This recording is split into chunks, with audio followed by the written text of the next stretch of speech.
Students, welcome to my YouTube channel. আজকে আমি তোমাদের ম্যাট্রিক্স অধ্যায়ের একটি গুরুত্বপূর্ণ বিষয় নিয়ে আলোচনা করব। আজকে যে বিষয়টি নিয়ে আলোচনা করব সেটি হলো ম্যাট্রিক্স ইনভার্সন মেথড বা ম্যাট্রিক্সের বিপরীত পদ্ধতির প্রয়োগে কি করে সমীকরণ থেকে সমাধান করা সম্ভব হয়। তোমাদের কিছু সমীকরণ দিয়ে দেওয়া থাকে কোশ্চেনে, সেই সমীকরণগুলোকে সমাধান করার বিভিন্ন ধরনের মেথড থাকে, কিন্তু এখানে তোমাদের উল্লেখ করে দেওয়াই হবে যে ম্যাট্রিক্স ইনভার্সন মেথড বা ম্যাট্রিক্স বিপরীত পদ্ধতির সাহায্যেই কিন্তু এই সমীকরণগুলো থেকে সমাধান করে চলরাশির মানগুলো বার করতে হবে। তাহলে কি করে সেটা বের করা যায় আমি তোমাদের আজকে করে দেখাচ্ছি, তোমরা ক্লাসটি দেখতে থাকো। তাহলে এখানে আমাদের প্রথমে জানতে হবে যে ম্যাট্রিক্স ইনভার্সন মেথডে সমাধান করবার জন্য ম্যাট্রিক্সের সমীকরণটি কী। আশা করি তোমরা প্রত্যেকেই জানো যে এই মেথডে সমাধান করতে গেলে প্রথমে যে সমীকরণটির প্রয়োজন হয়, যেটাকে আমরা ম্যাট্রিক্স সমীকরণ বলে থাকি, সেই সমীকরণটি হলো X equal to A inverse into B. X equal to A inverse into B. এই সমীকরণটির সাহায্যে এই সমীকরণ তিনটি থেকে, যে প্রথমে যে সমীকরণ তিনটে দেওয়া আছে সেই সমীকরণ তিনটে থেকে চলরাশির মানগুলোকে বার করা যাবে। এখানে এক্স বলতে কি বোঝানো হয়?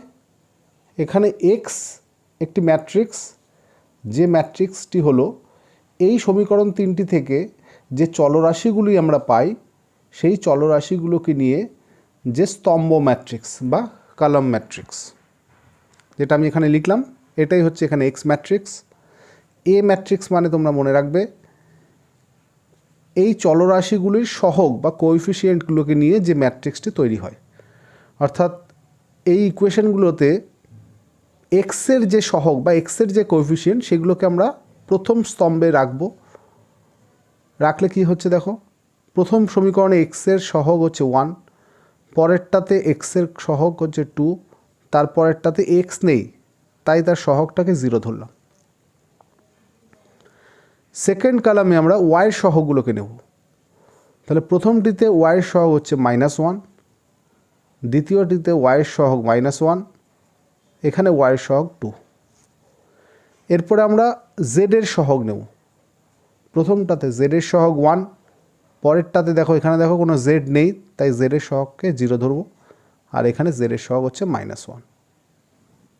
তাহলে এইভাবে যে ম্যাট্রিক্সটি পাওয়া যায় সেটি হলো এখানে এ ম্যাট্রিক্স।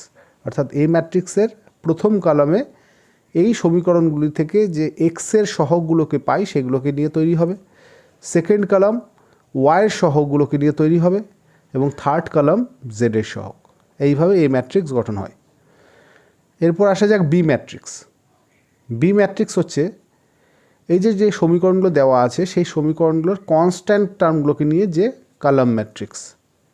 তোমরা একটু খেয়াল করবে যে সমীকরণ যেগুলো দেওয়া আছে সেইগুলো যাতে এই ফর্মেই সাজানো থাকে, অর্থাৎ এক্স ওয়াই জেড যে চলরাশিগুলো থাকবে সেগুলো ইকুয়েশনের লেফট সাইডে থাকবে, তারপর রাইট সাইডে কনস্ট্যান্ট টার্মগুলোকে থাকবে। তাহলে কনস্ট্যান্ট টার্মগুলোকে নিয়ে যে ম্যাট্রিক্সটি পাচ্ছি এখানে সেটা হলো 2 0 1, এটা হচ্ছে বি ম্যাট্রিক্স। এগুলো সমস্ত কিন্তু এই যে এ বি ম্যাট্রিক্স এবং এক্স ম্যাট্রিক্স এই দুটোই কিন্তু এখানে স্তম্ভ ম্যাট্রিক্স বা কলাম ম্যাট্রিক্স। তাহলে যে 2 0 1 এগুলো ইকুয়েশনের রাইট সাইডে নিয়ে গেলে যে ভ্যালুগুলো দাঁড়াবে সেইগুলোকে কিন্তু এখানে লিখতে হবে। কোনোটার ধরো লেফট সাইডে আছে, এই ওয়ানটা ইকুয়েশনের লেফট সাইডে -1 = 0 এই ফর্মে আছে, আর তোমরা ভুল করে -1 লিখে দিলে তাহলে কিন্তু গন্ডগোল হয়ে যাবে। যেটা খেয়াল রাখতে হবে এই কনস্ট্যান্ট টার্মগুলো যাতে ইকুয়েশনের রাইট সাইডে থাকে। কেমন? তাহলে এইভাবে আমরা এক্স ম্যাট্রিক্স, এ ম্যাট্রিক্স, বি ম্যাট্রিক্স তিনটেই পেয়ে গেলাম। এবার যেটা করতে হবে সেটা হচ্ছে প্রথমে এ ইনভার্স, এই যে এ ইনভার্স ম্যাট্রিক্সটি নির্ণয় করতে হবে। তা এ ইনভার্স নির্ণয় করবার জন্য আমরা যে সূত্রটি জানি সেটি হয় 1/ডেটে ইন্টু অ্যাডজয়েন্টে, 1/ডেটে ইন্টু অ্যাডজয়েন্টে। এই ফর্মুলার সাহায্যে এ ইনভার্স নির্ণয় করতে হবে। এটা হচ্ছে এ ইনভার্সের ডেফিনেশন, তাই তো? তাহলে এখানে ডেট ভ্যালু, এ ম্যাট্রিক্সটির ডেট ভ্যালু বার করতে হবে, এই ম্যাট্রিক্সে অ্যাডজয়েন্ট বার করব, করে আমি এখানে বসিয়ে দিলেই এ ইনভার্স পেয়ে যাব। তা প্রথমে এ ম্যাট্রিক্স যেটা দেওয়া আছে তার ডেট ভ্যালুতে আসি। ডেড ভ্যালু বা ডিটারমিনেন্ট ভ্যালু, ম্যাট্রিক্সকে যখন আমি ডিটারমিনেন্ট ফর্মে লিখব তখন কিন্তু এই থার্ড ব্র্যাকেটের জায়গায় এখানে ভার্টিক্যাল লাইন হয়ে যাবে। এই যে দেখো আমি লিখছি 1 0 -1, এই হচ্ছে ভার্টিক্যাল লাইনের মধ্যে এলিমেন্টগুলোকে লিখবো, কারণ ডিটারমিনেন্টকে সবসময় ভার্টিক্যাল লাইনের মধ্যে লেখা হয়। আচ্ছা, এইবার এই ডিটারমিনেন্টকে ভাঙবো এবং এটাকে আমি ফার্স্ট রো এর রেসপেক্টে ভাঙি বা ফার্স্ট কলামের রেসপেক্টেও ভাঙতে পারো। যেহেতু ফার্স্ট কলামে একটা 0 আছে, তো ফার্স্ট কলামের রেসপেক্টে ভাঙলে ক্যালকুলেশন করতে সুবিধা হবে। অথবা সেকেন্ড রো এর রেসপেক্টে তুমি ভাঙতে পারো, এখানেও দেখো একটা 0 আছে, তাহলে ক্যালকুলেশন করাটা খাটনি কম হবে, ক্যালকুলেশন করাটা ইজি হবে। ঠিক আছে, তো আমি যেহেতু এখানে একটা 0 আছে এর রেসপেক্টে ভাঙি, তো প্রথমে 1 ইন্টু 1টা যে রো এবং যে কলামে আছে ওটাকে বাদ দিলে যে ডিটারমিনেন্টটা তৈরি হয় সেটা হচ্ছে এইটা, যে 1টা ফার্স্ট রো এবং ফার্স্ট কলামে আছে, বাদ দিলাম, পড়ে থাকলো -1 0 2 -1, এটাকে নিয়ে যে ডিটারমিনেন্ট তৈরি হয় সেটাকে লিখতে হয় প্রথমে। তা প্রথমটা চিহ্ন প্লাস ধরা হয়, পরেরটা চিহ্ন মাইনাস ধরা হয়। তাহলে মাইনাস হচ্ছে 2, পরের এলিমেন্ট হচ্ছে 2, যেহেতু আমি এই কলামের রেসপেক্টে ভাঙছি, আমি যদি এই রো এর রেসপেক্টে ভাঙতাম তাহলে -1 বসাতাম এখানে। তো এখন 2 বসালাম, তাহলে 2টা ফার্স্ট রো এবং ফার্স্ট কলাম এবং সেকেন্ড রোতে আছে। দেখো ফার্স্ট কলাম এবং সেকেন্ড রো বাদ যাবে এখানে, -1 1 2 -1 -1 1 2 -1, ঠিক আছে। তারপরেরটা দেখো কত হবে, প্লাস, প্রথমটা প্লাস গেছে, পরেরটা মাইনাস, তারপরটা প্লাস, এইভাবে চিহ্নগুলো যায়। তা পরেরটার ক্ষেত্রে 0 ইন্টু হবে। এবার 0 ইন্টু করলে তার সাথে আর কিছু যেটা থাকবে সেটাকে আর লিখলাম না, কারণ 0-র সাথে কিছু গুণ হলে ওটা 0ই হয়ে যায়। কেমন? আচ্ছা, এবার এটাকে ভাঙলে কি দাঁড়ায় দেখি। 1 ইন্টু একটা 2 × 2 ডিটারমিনেন্ট কীভাবে ভাঙে, এটা একটা 2 × 2 ডিটারমিনেন্ট। প্রথমে এটার সাথে এটা গুণ করলে +1, মাইনাসে মাইনাসে +1, মধ্যিখানে মাইনাস হয়, তো 2 ইন্টু 0 মানে 0। এবার এই -2 ইন্টু এই ডিটারমিনেন্টের ভ্যালুটা বার করব, মাইনাসে মাইনাসে +1 -2 ইন্টু 1, তাহলে কী দাঁড়ালো দেখি, যে 1, এটা হচ্ছে 1 - 2 মানে -1, আর -2 +2, যে এটা -1 তার সাথে -2 নিলে +2 হয়ে যাবে, তা 2 + 1 = 3। এটা হচ্ছে আমরা ডেড ভ্যালুটা পেয়েছি, ডেড ভ্যালু, ডিটারমিনেন্টের ভ্যালুটা। এরপর এই ম্যাট্রিক্সটার অ্যাডজয়েন্টটাকে বার করতে হবে, এই যে অ্যাডজয়েন্ট অফ এ ম্যাট্রিক্স। ঠিক আছে, এবার আমরা অ্যাডজয়েন্টটাকে বার করব। তো আমি নিচে লিখছি adjoint of A, adjoint of A. Adjoint কী করে বের করে দেখো, অ্যাডজয়েন্ট বার করবার জন্য এখানে এ ম্যাট্রিক্স যেটা দেওয়া আছে, এই যে দেখো এ ম্যাট্রিক্স যেটা দেওয়া আছে, এই ম্যাট্রিক্সটার প্রত্যেকটা এলিমেন্টের, যতগুলো এলিমেন্ট এখানে আছে প্রত্যেকটা এলিমেন্টের কোফ্যাক্টর বা সহ উৎপাদকগুলোকে এখানে লিখতে হবে। ঠিক আছে, সবার প্রথমে আমরা এই কোফ্যাক্টরগুলোকে লিখে নেব। তা প্রথমে 1-এর কোফ্যাক্টর লিখতে চাইছি, 1-এর কোফ্যাক্টর কীভাবে লেখে, 1টা যে রো এবং যে কলামে আছে সেই রো এবং কলামকে বাদ দিলে যে এলিমেন্টগুলো থাকে তাদেরকে নিয়ে যে ডিটারমিনেন্ট তৈরি হচ্ছে, এই যে আমি লিখছি প্রথমে এখানে, 1টা ফার্স্ট রো এবং ফার্স্ট কলামে আছে, ওটাকে বাদ দিলাম, বাদ দিলে পড়ে থাকলো -1 0 2 -1 -1 0 2 -1। ঠিক আছে, তো এটাকে নিয়ে যে ডিটারমিনেন্ট থাকছে সেটা হচ্ছে 1-এর মাইনর। এবার মাইনরের সামনে তার উপযুক্ত চিহ্ন বসালে সেটা কোফ্যাক্টর হয়ে যায়। তো প্রথমে আমি মাইনরগুলোকে লিখে ফেলি, তারপর মাইনরগুলো লেখার পরে তার সামনে চিহ্নগুলো দিয়ে দেবো, তাহলে সেটা কোফ্যাক্টর বা সহ উৎপাদক হয়ে যাবে। একবারে লিখতে গেলে কিন্তু ভুল হওয়ার সম্ভাবনা থাকতে পারে। ঠিক আছে, তা প্রথমে আমি প্রত্যেকটা এলিমেন্টের, এখানে দেখো এ ম্যাট্রিক্সে টোটাল 3 3 6 3 9 9টা এলিমেন্ট আছে, তার মানে এখানে 9টা কোফ্যাক্টর হবে। সেই কোফ্যাক্টরগুলোকে আমি তার পজিশানে লিখে নিচ্ছি। ঠিক আছে, এই যে 6টা 7টা 8টা 9টা, এই 9টা কোফ্যাক্টর হবে। ঠিক আছে, তা প্রথমে, আচ্ছা এটাই তো ম্যাট্রিক্স, এখান থেকে করি তাহলে তোমাদের দেখতে সুবিধা হবে। তো 1-এরটা হচ্ছে এটা বাদ দিলে এই 4টে, তারপর -1-এর ক্ষেত্রে, মানে এটার ক্ষেত্রে এটার মাইনর কী হবে, এটা ফার্স্ট রোতে আছে এবং সেকেন্ড কলামে আছে, তাহলে ফার্স্ট রো সেকেন্ড কলাম বাদ দিলে পড়ে থাকবে 2 0 0 -1, 2 0 0 -1, এই যে 2 0 0 -1। নেক্সট হচ্ছে এই ওয়ানের ক্ষেত্রে এই ওয়ান ফার্স্ট রো ফার্স্ট কলামে আছে, বাদ দিলে 2 -1 0 2, 2 -1 0 2। নেক্সট এই পজিশন মানে হচ্ছে এই টুটা, এই টুটা এটা আর এটা বাদ দিলে -1 1 2 -1, -1 1 2 -1। নেক্সট এই -1-এর ক্ষেত্রে -1 রয়েছে সেকেন্ড রো সেকেন্ড কলাম, তাহলে সেকেন্ড রো সেকেন্ড কলাম বাদ দিলে 1 1 0 -1, 1 1 0 -1। নেক্সট হচ্ছে এই পজিশনটা, এটা বাদ দেবো কারণ এই পজিশনটা এই এলিমেন্টটা এই সেকেন্ড রোতে থার্ড কলামে আছে, তাহলে 1 -1 0 2, 1 -1 0 2।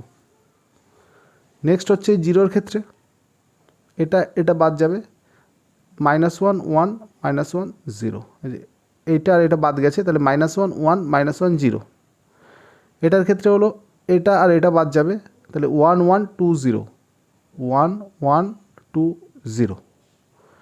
আর লাস্ট এটার ক্ষেত্রে এটা বাদ দিলে 1 -1 2 -1, 1 -1 2 -1। এই যে প্রত্যেকটা এলিমেন্টের মাইনরগুলোকে লিখলাম, এটাকে বলে মাইনর। এবার মাইনরের সামনে তার উপযুক্ত চিহ্ন দিলে সেটা কোফ্যাক্টর হয়ে যায়। এবার চিহ্নগুলো কীভাবে দিতে হয় দেখো, শুরু হবে প্লাস দিয়ে, শুরু হবে প্লাস দিয়ে, এবার তুমি এদিক দিয়েও যেতে পারো এদিক দিয়েও যেতে পারো, যেদিক দিয়ে যাও না কেন একটা প্লাস একটা মাইনাস এইভাবে দিতে দিতে যেতে হবে। পাশাপাশি যে কোনো দুটো মাইনর দেখো একই চিহ্ন নেই, একটা প্লাস একটা মাইনাস, এটা মাইনাস হলে এটা প্লাস, এটা প্লাস হলে পাশেরটা মাইনাস হতে হবে, এটা মাইনাস হলে তারপরটা প্লাস। এইভাবে পাশাপাশি দুটো চিহ্ন বিপরীত চিহ্নযুক্ত, প্লাস মাইনাস যেদিক থেকে শুরু করি না কেন প্লাস দিয়ে শুরু করে, এখান থেকে প্লাস দিয়ে শুরু করে এবার প্লাস মাইনাস করতে করতে করতে করতে টোটালটাকে কমপ্লিট করলে যে ম্যাট্রিক্সটা পাবো, এখানে ম্যাট্রিক্সের এলিমেন্টগুলো প্রত্যেকটা কী হয়ে গেল, মাইনর লিখেছিলাম প্রথমে, এখন চিহ্ন দিয়ে দিলাম, তার ফলে এগুলো সব কোফ্যাক্টর হয়ে গেল। তো এখানে প্রত্যেকটা এলিমেন্টের এই কোফ্যাক্টর লিখে টোটাল যে ম্যাট্রিক্সটা পেলাম তার আবার ট্রান্সপোজ করতে হয়, তার আবার ট্রান্সপোজ বা পরিবর্তন করতে হয়। কেমন? এইবার এইগুলোকে ভেতরে এই ডিটারমিনেন্টগুলোকে ভাঙতে হবে। দেখো প্রথমে এটা মানে হচ্ছে যে এটা ইন্টু এটা মানে হচ্ছে -1 ইন্টু -1 মানে +1, মাইনাস 0 ইন্টু 2 মানে 0, তার সামনে চিহ্ন প্লাস ছিল, প্লাসটা না লিখলেও চলে। আচ্ছা পরেরটার ক্ষেত্রে দেখো, পরেরটা কি হচ্ছে, এখানে মাইনাস আছে, মাইনাস দিলাম, এই ডিটারমিনেন্ট ভ্যালুটি হলো এই যে 2 ইন্টু -1, 2 ইন্টু -1 মানে হচ্ছে -2, মাইনাস এটা ইন্টু এটা মানে 0, তারপরটা চিহ্ন তো প্লাস, প্লাসের ক্ষেত্রে চিহ্ন না দিলেও চলবে, 2 ইন্টু 2 মানে 4, মাইনাস 0 ইন্টু -1 মানে যে 0 ইন্টু -1 মানে 0। নেক্সট এটা মাইনাস আছে, মাইনাস মাইনাসে +1, মাইনাস 2 ইন্টু 1 যে 2 ইন্টু 1, তারপরটা প্লাস আছে -1 মাইনাস 0, তারপরটা মাইনাস আছে যে 2 ইন্টু 1 2 মাইনাস 0, তারপরটা প্লাস আছে 0, এটা -1 ইন্টু 1 মানে -1 হচ্ছে, আর মাঝে তো একটা মাইনাস হয়, তার ফলে এটা +1 হয়ে যাবে, এটা +1 হয়ে যাবে, মাইনাস 1 ইন্টু 0 0, মাইনাস 2 ইন্টু 1 2, তারপরটা হচ্ছে যে -1 মাইনাস এটা -2 আর এই মাইনাসে +2 হয়ে যাবে। ঠিক আছে, তাহলে এটা করে যেটা পেলাম তার আবার ট্রান্সপোজ, যে ট্রান্সপোজটা যেমন লিখেছিলাম এখানে লিখে দিলাম। আচ্ছা এবার দেখো কেমন হলো, যে 1 এটা মানে -1, তার সামনে মাইনাস মানে +1, এটাও +1, এটা -2 আর মাইনাসে +2, -1 +2, প্লাসটা না লিখলে চলে, +2 এর ক্ষেত্রে শুধু 2 লিখলে হবে, 4 -2 1 করে তার ট্রান্সপোজ। এবার আমরা পাশে ট্রান্সপোজ করে দিই, ট্রান্সপোজ করা মানে ফার্স্ট যে রো সেটা চলে আসবে ফার্স্ট কলামে, সেকেন্ড রো যেটা 1 -1 -2 আছে সেটা সেকেন্ড কলামে, থার্ড রো 1 2 1 এটা থার্ড কলামে। ট্রান্সপোজ করা মানে রো কলাম ইন্টারচেঞ্জ হওয়া। ঠিক আছে, তাহলে এইখানে আমরা কি পেলাম, অ্যাডজয়েন্ট পেয়ে গেলাম। এটা হচ্ছে অ্যাডজয়েন্ট ম্যাট্রিক্স, এইভাবে অ্যাডজয়েন্টই নির্ণয় করে।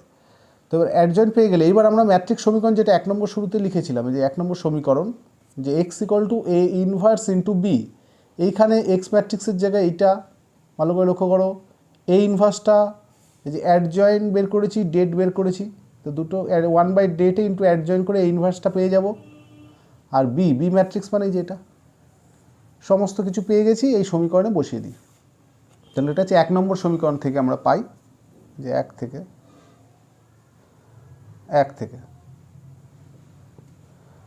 এক্স মানে ছিল হচ্ছে x Y Z, A inverse মানে হচ্ছে যে 1/ডেটে, ডেটের মানটা আমরা 3 পেয়েছিলাম, ডেটে 3 পেয়েছিলাম, আর 1/ডেটে ইন্টু অ্যাডজয়েন্টটা পেলাম হচ্ছে যে এটা 1 2 4 1 -1 -2 1 2 1, ঠিক আছে। এটা পেয়েছি অ্যাডজয়েন্টে, ইন্টু ছিল বি ম্যাট্রিক্সে যে X equal to A inverse, এটা এ ইনভার্স হলো যে 1/ডেটে ইন্টু অ্যাডজয়েন্টে ইন্টু বি ছিল, বি ম্যাট্রিক্সটি ছিল 2 0 1, বসিয়ে দিলাম। আচ্ছা, এবার আমরা এখানে 1/3টা বাইরে যেমন আছে রেখে দেবো, এটা লাস্টে গুণ করব। আগে এখানে ম্যাট্রিক্সের গুণ, এই যে রোয়ের সাথে কলাম ম্যাট্রিক্সের গুণ, আগের ভিডিওগুলোতে দেখলেও তোমরা বুঝতে পারবে, ওখানেও আমি করেছি ম্যাট্রিক্সের গুণ।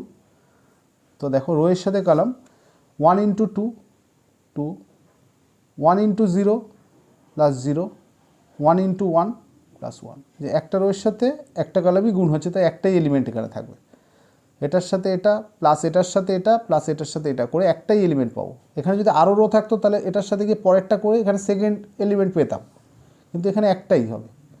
এবার সেকেন্ড রোতে চলে আসি, সেকেন্ড রোর সাথে কলাম করলে 2 × 2 4, -1 × 0 0, 2 × 1 + 2। এবার শেষেরটার সাথে এটা করলে 4 × 2 8, -2 × 0 0, 1 × 1 1, ইকুয়াল টু কত পাচ্ছি দেখো 1/3 ইন্টু, দেখো 2 + 1 মানে 3, 4 + 2 মানে 6, 8 + 1 মানে 9। তাহলে কত হলো? সুতরাং এক্স ওয়াই জেড ম্যাট্রিক্সটি কী হলো? লেফট সাইডে ছিল এই যে এক্স ওয়াই জেড ম্যাট্রিক্স, সেটা ইকুয়াল টু হলো এই যে 1/3টা এবার প্রত্যেকের সাথে মাল্টিপ্লাই করি, তো 3 × 1/3 মানে হলো 1, 6 × 1/3 মানে 2, 9 × 1/3 মানে হচ্ছে 3। তাহলে এক্স ওয়াই জেড ম্যাট্রিক্স 1 2 3 এর সাথে সমান মানে, সুতরাং এক্স ইকুয়াল টু হবে 1, ওয়াই ইকুয়াল টু হবে 2, জেড ইকুয়াল টু হবে 3। এক্স ইকুয়াল টু হবে 1, ওয়াই ইকুয়াল টু হবে 2 এবং জেড ইকুয়াল টু হবে 3। এই হচ্ছে সমাধান। সুতরাং নির্ণয়ের সমাধান X equal to 1, Y equal to 2, Z equal to 3। দেখো এই এক্স ওয়াই জেডের যে মানটা বেরোলো সেটা ঠিক বেরোলো কি না সেটা আমরা শুরুতে যে 3টে সমীকরণ দেওয়া আছে যে কোনো একটা বসিয়ে দেখতে পারি যে সিদ্ধ করলো কি না। এই মানগুলো এই যে X equal to 1, Y equal to 2, Z equal to 3, এই শুরুতে যে কোশ্চেনে যে সমীকরণ 3টে দেওয়া আছে এই সমীকরণগুলোকে সিদ্ধ করবে। দেখো আমি এক্সের জায়গায় 1 বসাই, ওয়াইয়ের জায়গায় 2 বসাই, তাহলে 1 - 2 মানে হচ্ছে -1, প্লাস জেডের জায়গায় 3 বসালে 3 - 1 = 2, এই যে সমীকরণটিকে সিদ্ধ করলো। তাহলে এখান থেকে বলতে পারি যে আমাদের যে উত্তরটা বেরিয়েছে সেটা ঠিক আছে, এভাবে আমরা চেক করে নিতে পারি। তো এই হচ্ছে ম্যাট্রিক্স ইনভার্সন মেথডে কী করে সমীকরণগুলো থেকে সমাধান করে এক্স ওয়াই জেডের মান নির্ণয় করতে হয় সেটা দেখালাম। এই অঙ্কগুলো কিন্তু পরীক্ষায় আসে, মানে মাঝে মাঝেই কিন্তু উচ্চ মাধ্যমিক পরীক্ষায় এই ধরনের অঙ্ক দিতে দেখা যায় এবং এই অঙ্কগুলিকে মান 4 হিসাবে ধরা যেতে পারে, মান 4-এ এই ধরনের অঙ্কগুলো দেয়। তাহলে ম্যাট্রিক্সের এরকম একটি অঙ্ক এবছর পরীক্ষা আসতেই পারে, তাই তোমরা এই অঙ্কগুলোকে ভালো করে বাড়িতে প্র্যাকটিস করবে, কেমন? এখানে আমি তোমাদের একটি অঙ্ক দিলাম, এই অঙ্কটা তোমরা বাড়িতে করবে। আশা করি আগের যে অঙ্কটা বোঝালাম সেটা তোমরা বুঝতে পেরেছো এবং কতটা বুঝতে পেরেছো তার জন্য তোমাদের একটা অঙ্ক দিলাম, এই অঙ্কটা তোমরা বাড়িতে করবে। এটাও এই ম্যাট্রিক্স ইনভার্সন মেথড বা ম্যাট্রিক্সের বিপরীত পদ্ধতির সাহায্যে এই 3টে সমীকরণ থেকে সমাধান করে এক্স ওয়াই জেডের মান বার করতে হবে, ঠিক আছে? শুধু এইটুকু বলে রাখি, এখানে তোমরা এ ম্যাট্রিক্স যেটি ধরবে, এ ম্যাট্রিক্সটি হচ্ছে যে এক্স ওয়াই জেডের সহগগুলো বলেছিলাম, কিন্তু এখানে এক্স ওয়াই জেডের জায়গায় 1/x 1/y 1/z আছে। তা এখানে 1/x এর যেটা সহগ, 1/y এর যেটা সহগ, 1/z এর যেটা সহগ, সেইগুলোকে ধরেই এই ম্যাট্রিক্সটি গঠন করতে হবে। আর এক্স ম্যাট্রিক্স যেটা চলরাশিগুলো এক্স ওয়াই জেড নিয়ে তৈরি হয়েছিল, এখানে সেটা এক্স ওয়াই জেডের জায়গায় 1/x 1/y 1/z করে তোমরা করবে। মানে এইটুকু আমি বলে দিই যে এক্স ম্যাট্রিক্সটার জায়গায় এখানে ধরতে হবে 1/x 1/y 1/z, ঠিক আছে। আর এ ম্যাট্রিক্সটি হলো প্রথম কলামে 1/x এর সহগ, প্রথম ইকুয়েশনে 2, পরের ইকুয়েশনে 1/x এর সহগ 1, তারপরে ইকুয়েশনে 1/x এর সহগ 3। পরেরটা হচ্ছে 1/y এর সহগ -3 প্রথমটায়, পরেরটায় +1, তারপরটায় -1। আর 1/z এর সহগ প্রথমটায় 3, তারপরটায় 1, তারপরটায় 2। এই হচ্ছে এই ম্যাট্রিক্স। আর বি ম্যাট্রিক্সগুলো বলেছিলাম যে ইকুয়েশনের রাইট সাইডে যে কনস্ট্যান্টগুলো থাকবে প্রথমে নিয়ে যেতে হবে, যদি লেফট সাইডে থাকে রাইট সাইডে নিয়ে গিয়ে ভাববো সবসময়, ঠিক আছে। এই কনস্ট্যান্টগুলোকে রাইট সাইডে নিয়ে গেলে যে চিহ্নটা হবে সেই চিহ্নটাকে নিয়েই বি ম্যাট্রিক্স তৈরি করতে হবে, মানে 10 10 13। এক্স ম্যাট্রিক্সের জায়গায় 1/x 1/y 1/z, এই হচ্ছে পরিবর্তন এখানে। তাহলে লাস্টে আমরা ওই একই রকমভাবে যখন সমাধান করে দুটো ম্যাট্রিক্স ইকুয়াল পাবো, সেখানে আমি 1/x এর জায়গায় মান পেয়ে যাব 1/y 1/z, এদের ভ্যালু পাবো। এবার ওই 1/x এর ভ্যালু পেয়ে গেলে ওটাকে উল্টে দিলে x এর মানটা হয়ে যাবে। সিমিলারলি পরেরটা থেকে y এর মান, তারপরটা থেকে z এর মান। অর্থাৎ এখান থেকে কিন্তু x y, x এর মান কত, y এর মান কত এবং z এর মান কত এটা নির্ণয় করতে হবে, ঠিক আছে। তো এইটা হচ্ছে তোমাদের বাড়ির কাজ দিলাম, তোমরা প্রত্যেকে বাড়িতে এই অঙ্কটা করবে। করার পর কত উত্তর আসলো সেটা আমাকে অবশ্যই কমেন্ট বক্সে কমেন্ট করে জানাবে, ঠিক আছে। তাহলে আজকের ক্লাস আমি এখানে শেষ করছি। তো ম্যাট্রিক্স থেকে মোটামুটি যা যা করিয়েছি এগুলো তোমরা ভালো করে প্র্যাকটিস করো, কেমন।